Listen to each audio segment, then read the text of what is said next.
각각 전과 12번, 전과 14범이었던 59살 이병주와 39살이었던 이진구는 전북 익산 등지에서 일용직 노동을 전전하던 인물들로 필로폰을 투약하면서 형 동생 사이로 친하게 지내온 사이였습니다.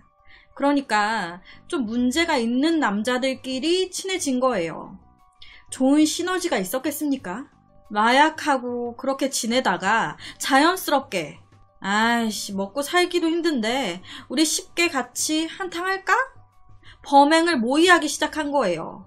그렇게 이들의 첫 범행은 2004년 11월 28일 오후 6시경 서울의 한 웨딩샵에 손님으로 가장에 들어간 다음 피해자를 식칼로 위협해 결박하고 15만원과 카드 한 장을 빼앗은 것으로 시작이 됐습니다. 첫 번째 범행이 딱 성공을 하게 되니까 자신감이 더 붙은 거예요.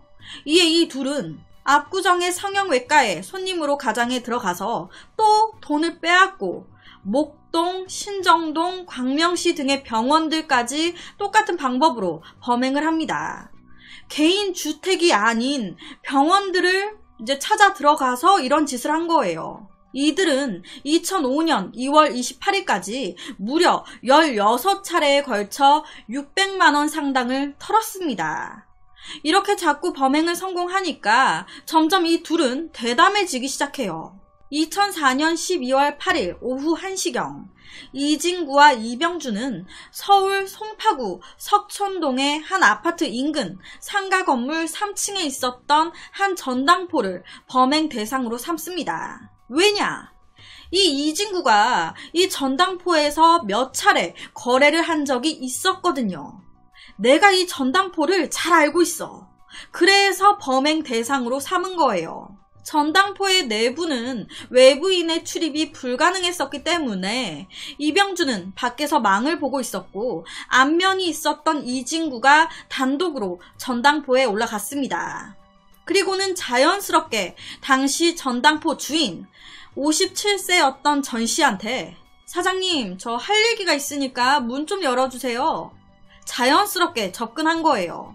당연히 이미 안면이 있었던 사이였으니까 주인 전 씨는 아무 의심 없이 문을 열어줬고 그렇게 전당포 안으로 들어온 이 이진구는 바로 돌변에 미리 준비해온 흉기로 전 씨의 머리를 마구 난타하기 시작했습니다. 좋은 사람이라고 믿고 문을 열어준 거였는데 바로 이렇게 돌변하는 모습에 전 씨 정말 많이 놀랬겠죠. 역시 사람이 제일 무섭다니까요. 여튼 망을 보던 이병주가 전당포에 들어섰을 때 전당포 주인 전 씨는 머리에서 피를 흘리면서 도망가려고 애를 쓰고 있던 상황이었습니다. 그리고 이런 전 씨를 이진구는 식칼로 가슴 부위를 무자비하게 찔러 확인 사살까지 했어요.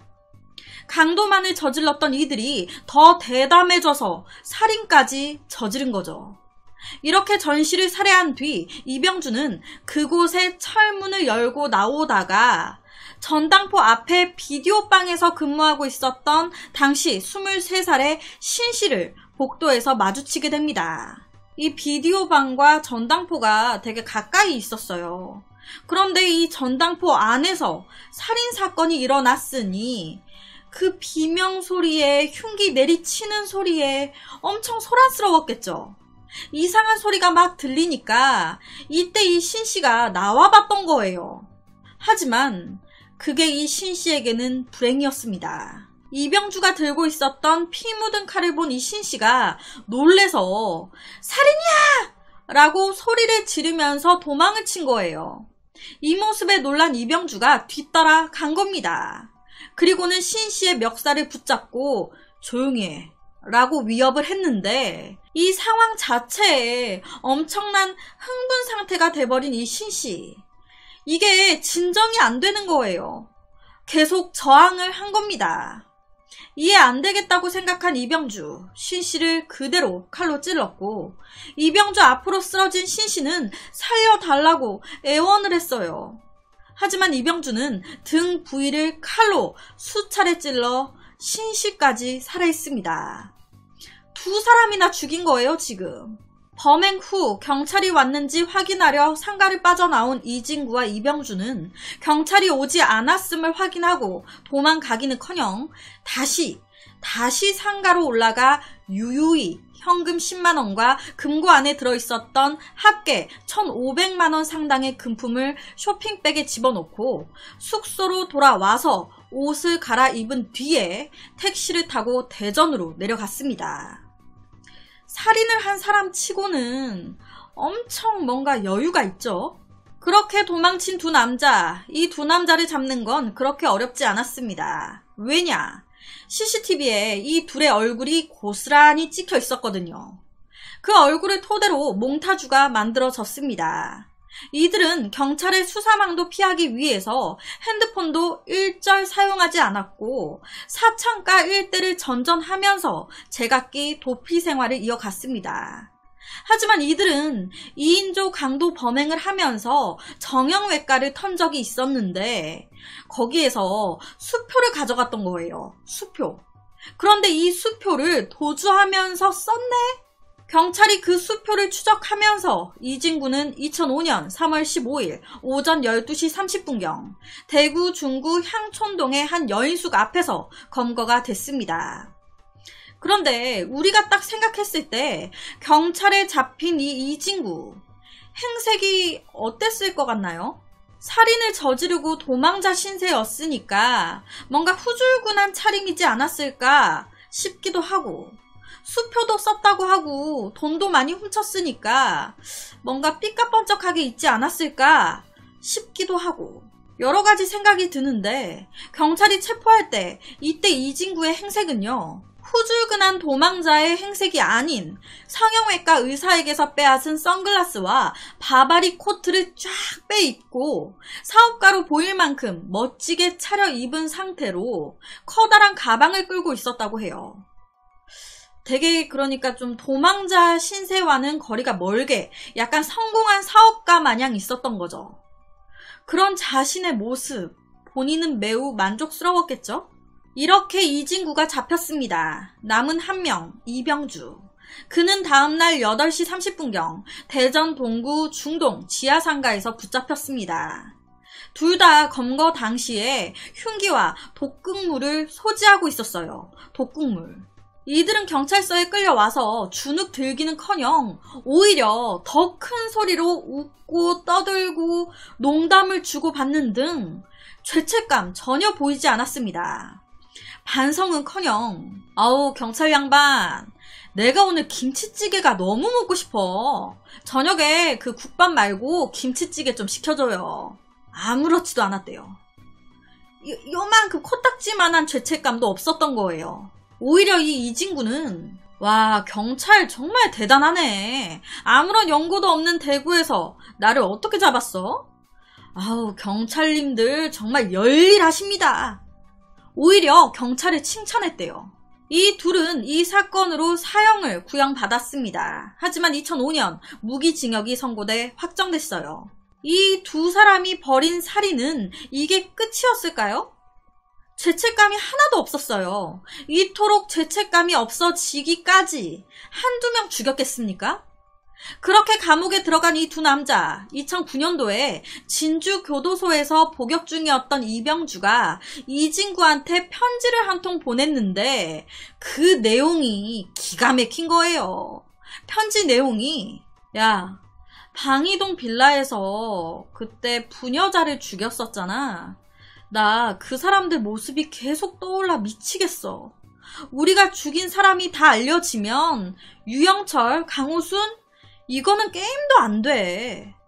라는 내용을 적어 보낸 거예요. 이 편지를 본 건 이들뿐만이 아니었습니다. 또 다른 수감자가 편지를 보고 있었고 이를 경찰에 신고하면서 감춰져 있었던 진실이 더 드러나기 시작한 거예요.